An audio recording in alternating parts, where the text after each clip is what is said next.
Kisah cinta antara murid dan guru viral di media sosial berawal dari unggahan TikTok Anish Hashim yang menceritakan bagaimana murid dan guru itu bisa menikah. Anish Hashim sendiri merupakan guru yang dinikahi oleh muridnya. Ia pun membagikan momen foto pernikahannya yang merupakan pernikahan kedua baginya. Jodoh Allah itu memang tidak ada yang dapat kita duga. Allah aturkan adalah yang terbaik buat hambanya. May Allah easy me on my second marriage, tulis akun TikTok @Anish Hashim. Kisah cinta itu tidak dimulai saat bangku sekolah, melainkan pada saat momen reunian. Lama tak saling kontak, keduanya pun bertemu pada momen reuni itu.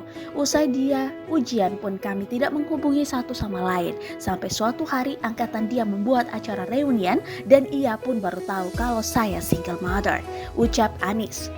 Jarak usia keduanya yang terbilang cukup jauh, yakni 11 tahun, tak menjadi halangan menyatukan cinta. Keduanya beda usia 11 tahun, Anish kelahiran 1988 dan mantan anak muridnya itu kelahiran 1999. Hingga pada Oktober dan November 2021, Anish dan mantan anak muridnya itu sibuk mempersiapkan acara pernikahan di Desember 2021. Kami tidak pernah pacaran, habis tunangan baru mulai keluar bersama. Itu pun kalau kami keluar ada urusan persiapan pernikahan dan mengajak anak serta keluarga, ungkap Anish.